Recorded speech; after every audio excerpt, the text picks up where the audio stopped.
आज के जमाने में लड़के का नाम आशुतोष रख दो तो वो दूसरे से दुश्मनी पाल सकता है और दूसरे उससे दुश्मनी पाल सकते हैं। नाम रखने से कुछ नहीं होगा महाराज कि तुम्हारा नाम ये हो गया।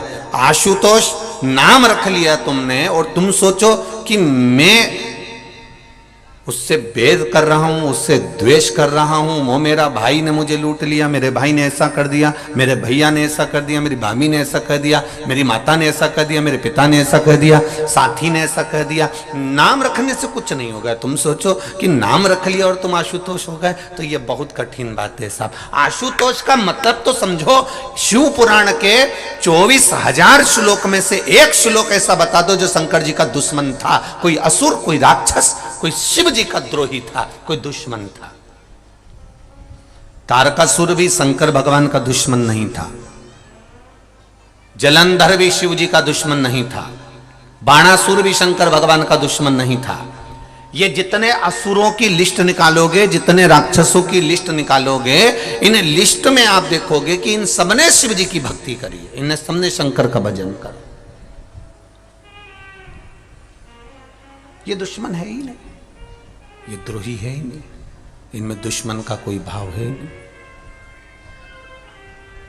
जिसका कोई दुश्मन नहीं होता, अर्थात सामने वाला व्यक्ति भले मन में थोड़ा सा बैर उत्पन्न कर ले पर महादेव किसी के प्रति बैर उत्पन्न नहीं करते। इसलिए शिव जी का नाम एक है जिसको लोग क्या कहते हैं, जम के बोलो जरा, आशुतोष कहते हैं, क्योंकि बैर नहीं है। अब एक एक राक्षसों का चरित्र उठाकर देखिएगा। भस्मासुर का चरित्र उठा लो पहले और भस्मासुर के चरित्र को देखिए। कौन था यह भस्मासुर? एक राजा जिसने शिव जी को प्रसन्न करने का मन में ठान लिया था। इतनी सेवा करी भगवान शंकर की, इतनी सेवा करी, इतनी सेवा करी, शिव जी प्रसन्न हो गए। मांग तुझे क्या चाहिए? शंकर भगवान ने कहा आपके कैलाश पर मुझे कोई सेवा दे दो। जैसे कोई आकर कह दे भैया बताओ अपने कौकड़ी में कथा चल रही है, जायसवाल जी बताओ जरा मुझे क्या करना पड़ेगा, बताओ मेरे लिए कोई सेवा हो तो बताओ। तो इन्होंने कह दिया साहब आप एक काम करो कि जो भी भगत आए इनको चाय पिला दो। अब उन्होंने कहा चाय तो पिला दूंगा पर दिक्कत यह है कि दूध ला सकता हूँ, पत्ती ला सकता हूँ, गैस ला सकता हूँ, भट्टा ला सकता हूँ, पर बनाएगा कौन? दिक्कत वहां खड़ी हो गई। पिलाएगा कौन? तो क्या पिलाने वाले तो यहाँ बहुत भगत हैं साहब, जो कथा सुनने आता है वो सेवा में लग जाता है, तो पिलाने वाला तो ढेर मिल जाएगा, पर बनाने की आफत है कि भैया। और बनाने वाला भी चतुर चाहिए। मालूम पड़े ज्यादा अदरक डाल देने, दूध फटी गया, चाय पूरी फट गई, फिर क्या होगा? जो दूध लेकर आया था वही चिल्लाएगा तेरे को नहीं आती थी तो तूने बनाई क्यों? क्यों? किसने कहा तेरे को बनाने का? तुझे आती नहीं है तो क्यों बना रहा? भस्मासुर ने भगवान देवाधिदेव महादेव से कहा, जितने लोग इस कथा को सुन रहे हैं आस्था चैनल पर, फेसबुक, यूट्यूब पर, जितने लोग इस कौकड़ी छोटे से गांव में हजारों की संख्या में, लाखों की संख्या में जितने लोग कथा श्रवण कर रहे हैं, ये तीनों डूमों में बैठकर, तीनों पंडालों में बैठकर, उनसे निवेदन करूंगा जरा ध्यान लगाकर सुनना। आशुतोष केवल नाम नहीं है, आशुतोष का गुण भगवान शिव के भीतर समाया है। वो आशुतोष का तत्व हमारे भीतर होना चाहिए, हमारे भीतर वो आशुतोष का तत्व होना चाहिए। क्यों कहते हैं? जिस लड़का और लड़की का संबंध टूट रहा है, अदालत में केस चल रहा है, जरा सी बात के पीछे तलाक की बात हो गई, तो क्यों कहा जाता है कि आशुतोष नाम से शंकर भगवान पर जल चढ़ाना प्रारंभ करो? वो ग्रस्त जीवन वापिस जुड़ जाएगा और परिवार एक हो जाएगा और दोनों में विवाद नहीं होगा। आशुतोष नाम में इतना फल है हमारे। केवल एक आशुतोष नाम का स्मरण कर लेना, आशुतोष नाम का केवल उच्चारण कर लेना कोई साधारणता नहीं है। बहुत क्लेश, अपार क्लेश होता है। पति पत्नी में झगड़ा होकर पत्नी मायके भी चली जाती है, पति अपने घर पर रह जाता है, एक दूसरे का फोन आना बंद हो जाता है, एक दूसरे से बातचीत बंद हो जाती है, कोई पत्र व्यवहार नहीं होता।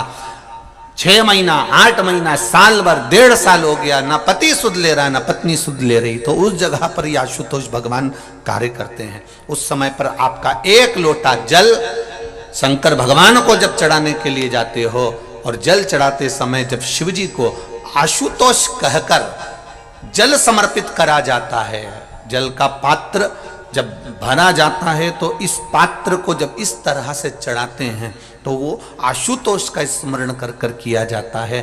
तब कितना भी विवाद हुआ हो, दोनों पक्ष में से किसी न किसी एक पक्ष की ओर से फोन आना चालू हो ही जाता है। आशुतोष शब्द ही एक आनंद। भस्मासुर ने पूछा मेरे लिए सेवा, शिव जी ने कहा क्या सेवा दूं तेरे को? पार्वती जी बोली कोई तो सेवा देना पड़ेगा, आपका भक्त है, भजन कर रहा है, पूजन कर रहा है। अब इतनी दूर से आए लोग और पूछे कोकड़ी में आने के बाद हमको सेवा बताओ, तो जो बोले ना साहब सेवा बताओ, सेवा बताओ, सेवा बताओ, कोई ऐसी सेवा बताओ साहब कि वो सेवा के लिए फिर सोचे कि दादा बड़े गजब फंसे रे, बड़े गजब फंसे।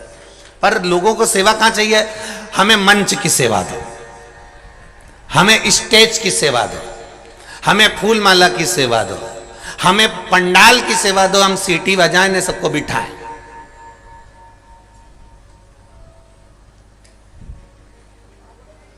फिर अगर ये सेवा नहीं मिले तो जहां भोजन का काम हो वहां पर माइक पकड़ने की सेवा दो।